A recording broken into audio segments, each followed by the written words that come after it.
The whole show is a joke, including its hosts. Hard Rock. Is it Pearl Harbor Day? That would explain a lot. Hard Rock. And if you are sleeping, then I am jealous. Hard Rock. You gotta take it easy on these people. Hard Rock. The lighting in here is terrible. I should do something about it. Hard Rock. I don't know what you know about math. Hard Rock. And I'm just trying to, like, really study for the final in the last couple of days before the test. Hard Rock. If you're listening, any complaints, just file with my lawyer over at Monty@cravingstrange.net. Hard Rock. I mean, not that you make enough money to be an accountant if you live in the middle of the country, but you know what I mean. Hard Rock. And now I'm just, like, branching out into, like, things I think I overheard once at a bar. Hard Rock. Who lies about being on a varsity volleyball team? Hard Rock. Me and the Hard Rock Lunchbox support a woman's right to be wrong. Hard Rock Lunchbox.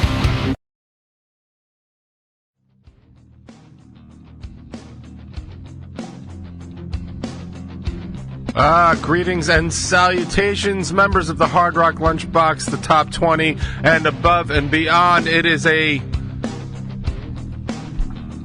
not so beautiful December 7th, 2023.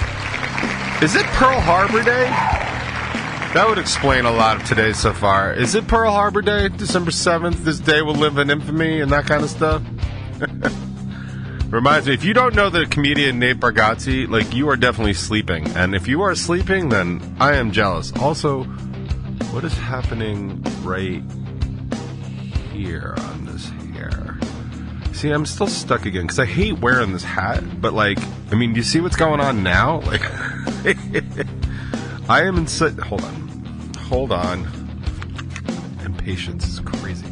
I am in such a need of a haircut. I am just so not doing it. Like, it's just, like, literally, it's the thing I'm just not doing. Like, I just haven't done it. And I'm like, almost ready to, like, Floby it, just to get it done.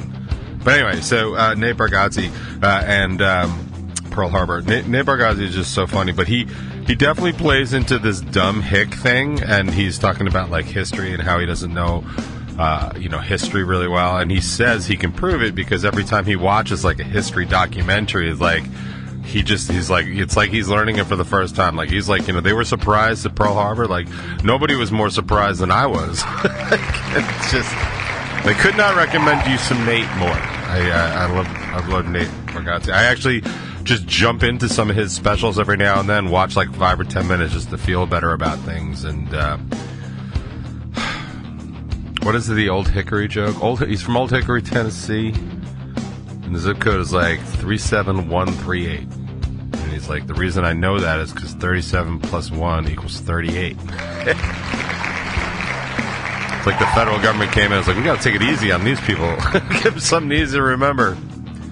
Anyway, that's how I feel now. So Pearl Harbor Day would definitely explain my entire morning thus far.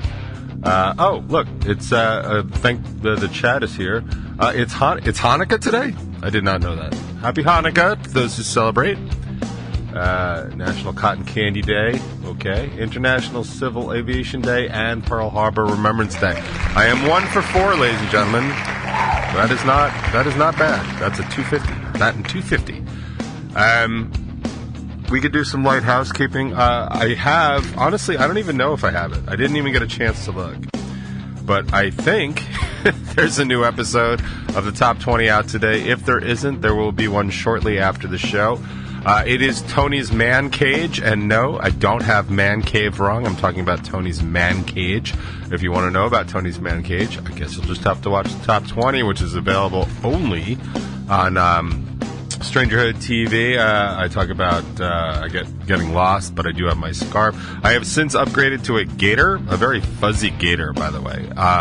It is just so super warm, but it's like so synthetically fake warm that it's just like, eh.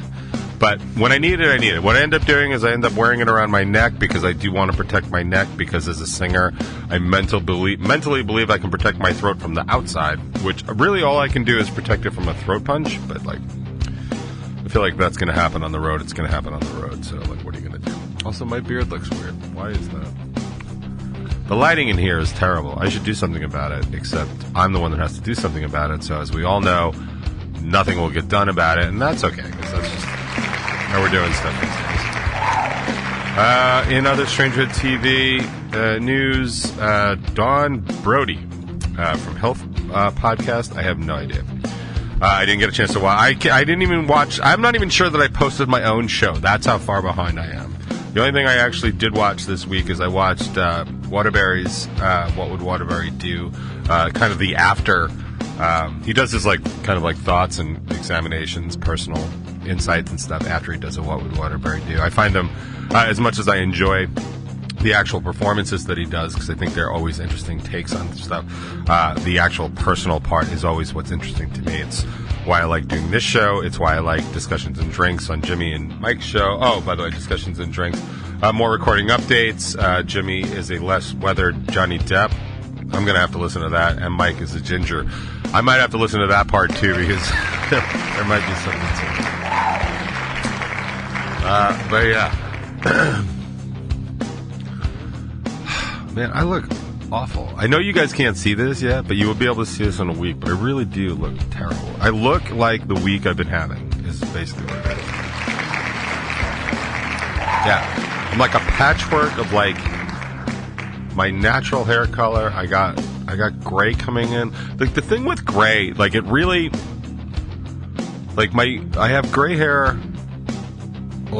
in patches on my beard and then in temples on my hair. But since I'm more of a dirty blonde in the summer, I'm sure there's gray throughout it. You just can't really see it. So I have my natural brown hair color, and it's just speckled with gray. And I really do feel like I could pinpoint each piece of stress that just makes those things gray. Speaking of stress, I gotta tell you, man, so we have the show tomorrow night, right? We have the Long Island Rock Unplugged. We have not done one. We have not done one live since February of 2020. I don't know what you know about math or the calendar year, but that's a long time ago. I am incredibly unrehearsed, and I realized going into this week that I had not done the work to rehearse properly. And I am already starting to feel badly about it. Badly in the sense that, I have a very forgiving audience, I think. And anybody that's going to show up to Long Island Rock Unplugged is not looking to give me a hard time because I don't do a good job. I think everybody is incredibly forgiving. Everybody is very happy to be there and part of it. So I'm trying to embrace that as much as possible. I'm just not going to be doing what I would consider up to my normal standards unless something drastically changes in the next, 36 hours, right? Actually, that's probably about right. Yeah, just shy of 36 hours I'll be taking the stage in Nostalgia. And I'm not prepared. I've been working on it. I've been busy. I've been sick. I've been just overly stressed, and I just have not done a good job. And I realized that when I was doing these every other month, I was always kind of rehearsed on something. And I haven't been with a lot of the changes that have been going on in my life, my job and my band and stuff like that. I am not somebody that just picks up a guitar for fun and plays anymore. I'm trying everything I can do in looking ahead to 2024 to change that. I've actually made a couple of changes that I think might help. My guitars are actually out, my acoustics. I don't usually have them out because it's usually safer to leave them in a case. But yeah, I've had my Taylor out for weeks now, so I could just pick it up and play it, which I think is a huge start. I have my Jericho's out, my PRS is out too, so if I ever feel like tracking anything, I can do that. But it's really been, I want to say it's a wake-up call, but it's not, because I knew it. I knew it was happening, and I knew it was coming. I guess I was just really caught off guard by how, or maybe that's not the right word, but I was taken aback by just how far from my own personal standards I've fallen as a musician and a performer. And there's so many factors, but the reality of it is I'm just not doing it. And it's funny because I preach that all the time, and I've said for decades, the reason that road band, when you see a band that's touring, right, and they're oh my God, they're so much better, it's very often, in fact, mostly often, less about the fact that they're any better, and more about the fact that they just are doing it a lot. When we tour or when we mini weekend or whatever, by the end of that, and by the even kind of by the start of it, because of rehearsals, like, we are so goddamn tight that we stand out from other bands because that is something that's a priority. And there's a lot to be said for when you aren't doing that. So I preach that all the time. That's why we rehearse the way we do. It's why we rehearse as consistently as we do. It's why when we have something to do, I get very irritated with my band very quickly when those requirements aren't being met. Because I can also slack off when it doesn't matter, right? Like when it's not important, yeah, you want to blow this off, you got something to do. Like, that's fine. Like, I understand that people have their lives, but I also know that it's not so much that it's important for the band to be there and to be like engaged, but it is the necessary step for something down the road to be good, like a show or something like that. And I say that like because we're heading into basically pre-production for the next batch of songs, and I want everything to be perfect, and it can't because everyone needs time off for various things, and it's frustrating for me, but I'm trying to back off that. But because I'm somebody that speaks to those things and knows those things about me and about performance, and even like with the soccer team, like I tell them all the time, like the reason we do so poorly in a lot of the fall season is because we don't practice. So, and I've mentioned this before, and I'm just going to go through it briefly so it makes some sense. So what happens is most of my players that play on the Hurricanes also play on the Whitman team or the Hills East team or the Huntington team. And those practices, I don't know why this is, but it is the way that it is. Varsity soccer is every day, every school day, plus usually Saturdays. So these girls are burnt the F out. In fact, even last year, my main striker was like, DJ, I just cannot play soccer 7 days a week. And she was talking about even playing the game on Sundays. So like we just didn't practice. We don't practice during the varsity year, and it shows. And the reason it shows is because that sort of familiarity with your team and with your sport and how things do with this particular army is important. And to be perfectly honest, as soon as we were able to start practicing again, the team played magnificently because it's all about that sort of familiarity. And what I realized is because I started just rehearsing like late and not in earnest for this show, I didn't have an Unplugged 2 months ago that I could draw upon that muscle memory from, and or 2 months before that. And to be perfectly honest, like that is really lame of me, and I'm ashamed, I'm embarrassed, and I'm just trying to like really study for the final in the last couple of days before the test tomorrow night. And then I'm really up against other problems, like the fact that like my hand doesn't work anymore. My hand doesn't work properly anymore. Like I've damaged the nerves in my neck so badly that my index finger on my left hand doesn't function properly anymore. I'm still working on that, and hopefully within the next year or two I'll be able to regain that mobility and functionality, but I don't have it right now. And so that's making things difficult too. On top of that, we've been working in the band on just all of this new material, so I haven't been working on all the old material, and I can't really roll into an Unplugged show doing all new material that nobody knows, because that's a hella fun show. So I'm trying to like relearn my old versions for these old songs, and plus I had a cover I wanted to do. I had it in my head that I was going to do this cover, and I just knew it, and I knew it, and I knew it, and I knew it, and I went to play it, and I can't do it. I can't find a key where it works in, and I completely messed up something that could have easily been addressed and corrected for a month ago if I had just put in the time to do it. And I'm just realizing just like how much, like, I'm not self-sabotaging, but I am the one sabotaging basically everything that I'm trying to do, because my existence has gotten so overly complicated that I can't function in it anymore. And I don't even know what it is. Like, I have these conversations all the time. Like, I still have weekly therapy sessions where I'm basically trying to figure out, like, what's wrong with me. Like, it's been like 10 years, man. Like, at some point, like, I really need to get a grip on exactly what's wrong with me. But, like, I don't have it all the time. I don't have all those answers, and I'm suffering and I am struggling incredibly hard under the weight of all the situations that are going on, and I can't even figure out if it's just me that I'm not capable of doing these things anymore, if I'm just simply moving too slow. I know I've been having like additional sleep problems lately that have been really throwing me for a loop. I was realizing earlier this week that my frontal cortex isn't actually functioning properly because I'm not able to pull together words that I'm looking for. I'm not being able to handle like logic sentences sometimes because I lose the train of thought in the middle, and that's sleep deprivation. Like that's what causes it. That's why when you're so tired and people are talking to you, you're like, what? Like that's what that is, and I'm suffering from that, and like I shouldn't be. I'm just simply not functioning properly, and it's like I come on this show and I complain about it for a half hour.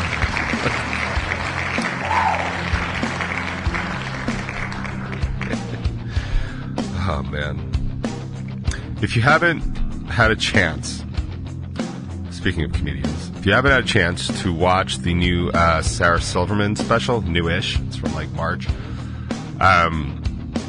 she says the funniest thing about fetuses, and I actually just remembered it within the past half hour, and she's talking about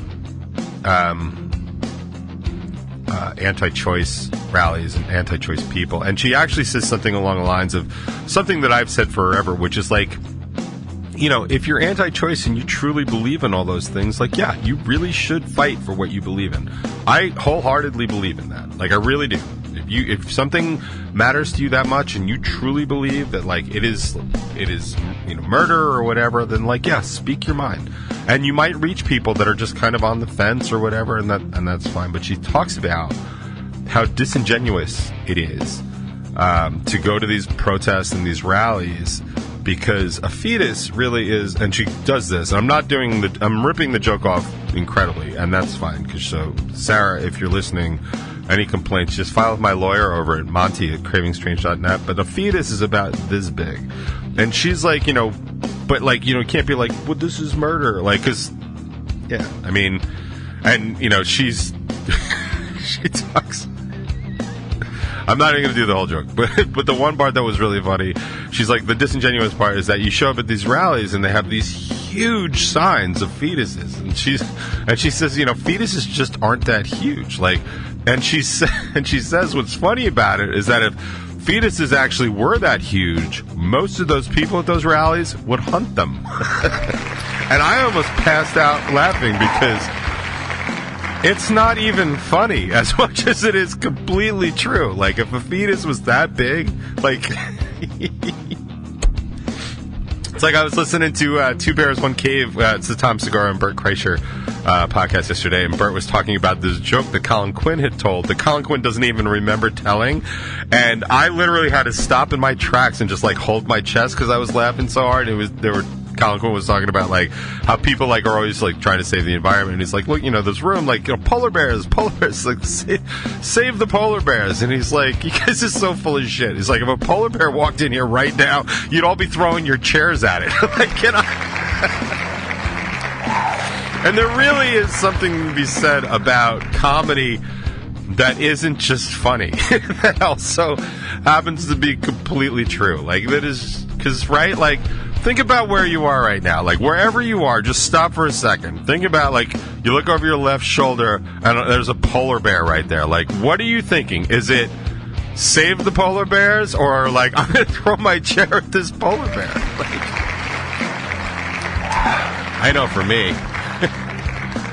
I know for me that I would not. If it's about consent, I would. So anyway, that's my little story about going into Long Island Rock Unplugged. I am hella nervous. I'm embarrassed. I'm ashamed of myself. I'm going to rehearse as soon as I'm done with the show, although I did mess up at work pretty badly today, so now I'm going to have to do that instead and then rehearse after that. Try and run it a couple times. I'm going to actually rehearse tonight at rehearsal. I'm just going to at least run the song so I'm a little bit more familiar, and then, of course, I'll probably be just doing it all day tomorrow, which will be easy because I'm sure with the anxiety and stress of it all, I won't sleep a wink tonight. And then with any luck, I can just kind of cruise into Christmas and New Year's and just not worry about it. But it's not Christmas today, it's Hanukkah. And so, like I said before, like, happy Hanukkah to everybody that celebrates. I do remember when I found out, like, in early adulthood, that Hanukkah is not the same level as Christmas, right? Like of the holidays. And I remember being blown away by that because, like, first of all, not only did we not, deal with stuff like, Denali and what's the festival, the other festival of lights and the Kwanzaa and stuff like that. That didn't exist when I was growing up. Like, nobody was talking about any of those things. But it was like Christmas and Hanukkah. Like, 'cause in the Northeast, like, Hanukkah's a big thing. I realized that in the middle of the country, like, there's only the few Jewish people that they're probably like your accountant. I mean, not that you make enough money to be an accountant if you live in the middle of the country, but you know what I mean. Everybody needs a lawyer, I'm sure. So I know it's incredibly racist and stereotypical. This show is just a joke. The whole thing, the whole show is a joke, including its host. So I hope everybody gets that. That's fine. But I just remember, like, you just equate them because that's what it was. But it was really like Yom Kippur, right? Like, in Rosh Hashanah, aren't they? They're like the high hole. I don't even know why I'm speaking on this. Like, the shit that I speak on that I'm barely an authority on should be enough. And now I'm just like branching out into like things I think I overheard once at a bar, like so. But I remember finding out that it's like those are actually the big holidays and stuff, like the Day of Atonement. I think that's Yom Kippur. Like, that's a big one. That sounds like a big one. And Hanukkah is basically like, we were only supposed to get like 1 day of oil, and we were able to, like, anybody that's ever driven on a tank that says E, like empty and like out of gas and stuff like that, that's basically Hanukkah as far as I can tell. So. But happy Hanukkah for everybody that celebrates it. I hope it's as important as you intended it to be, and I hope it goes well for everybody. So, that's all I got to say about Hanukkah. So, I want to just take a quick second, just a very quick second, before we get started on the rest of the show. I want to take one last opportunity to point out how stupid and moronic and loserish the Republican Party of Nassau County and Northern Queens are, and congratulate them on their only 6th time in history expelled member of Congress, George Santos. He has left the building mainly because they changed the locks on him immediately after the vote, which I thought was absolutely hysterical. But I do want to actually say, just for the record, I happen to think it was the wrong thing to do. I think it sets a dangerous, dangerous precedent, kicking somebody out of Congress just because allegations have been made. Yeah, did he do this stuff? Of course he did. Did he go to court for it yet? Was he convicted of anything? He wasn't. I think what they really should have done is expedited his court case so he could have been convicted. Now, I will say he did get kicked out of Congress mainly based on the Ethics Commission and the Ethics Commission report, which was remarkably damning, even for that. But like Santos on his way out raised a good point because he illustrates that there are several members of Congress that do illegal shit. Plenty of them were under, corruption charges. Lots of them had ethics violations. During the Trump administration, there were 5 cabinet members that were referred to the Justice Department for illegality and, possible prosecution.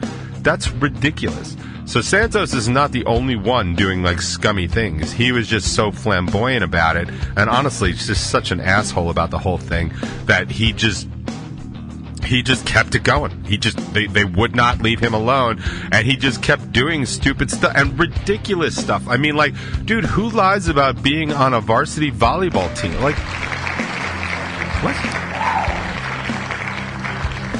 I mean, you ever check the pedigree of the other politicians? No, of course not. Like, why would you? Like, I mean, I understand that politicians lie to us all the time because they want to say anything and get elected, and this is really just a strong example of it. But, like, a lot of times it's rude because they say, like, when you lie, like, this is what they always tell you, like, on Law & Order, which is the better Law & Order. I don't know if Annie's listening, but SVU will always sit second, and we can argue that, and you can be wrong all you want, because I support me and the Hard Rock Lunchbox support a woman's right to be wrong. And I think that's really what's important. But they'll tell you that liars that base stuff like kind of in reality will have like a better shot at it, which is why the other people in Congress are still in Congress. But George Santos is gone. It's now going to cost New York State money to run these elections. I think the Republican Party should have to pay for it, especially the Republicans in Nassau County. And there are a few that I'm speaking to directly, and they don't listen to this show, which is why I'm so comfortable to have these brass balls saying all this stuff. But like, I just like that it highlights just how bad you are at doing your job of picking somebody to represent you. Or, as I've said 1,000 times, what an excellent job you did picking somebody to represent you. Somebody that cheats, lies, and steals and says anything to get elected. And if that doesn't say anything, everything you need to know about Nassau County Republicans, then I don't know what to tell you. And to be fair, like, there's plenty of Suffolk County Republicans, and, like, we're going to see how they do right now, or not right now, in a month, because then when they take over, Suffolk County is going to be run basically by Republicans, so we'll see what happens. I hope they do a good job, and I am not somebody that picks a team and is like, I don't want the other team to win. What I want is I want me to do better. I want the people that I care about to do better. I want us to be safer, and I want us to have good services. I want to know why we're paying $75 million every year, it seems like, in property taxes and getting absolutely nothing for it, that kind of stuff. So I hope the Republicans do a good job. I hope anybody does a good job. I was ready to vote for the two aliens from The Simpsons, but they just didn't want to run in such a contentious climate. Honestly, who could blame them? But look, it's 12:28, according to my 1, 2, 3 clocks. Looks like a lot of stuff is going on in the chat, so I'm going to have to catch up there. I think for me, honestly, we should just kick this show off on a high note. And even though I was all ready to depressy-weshy everybody into existence, I think we're just going to go with something a little bit more upbeat, because why not? So take it away and take back Sunday. And that segue could be better.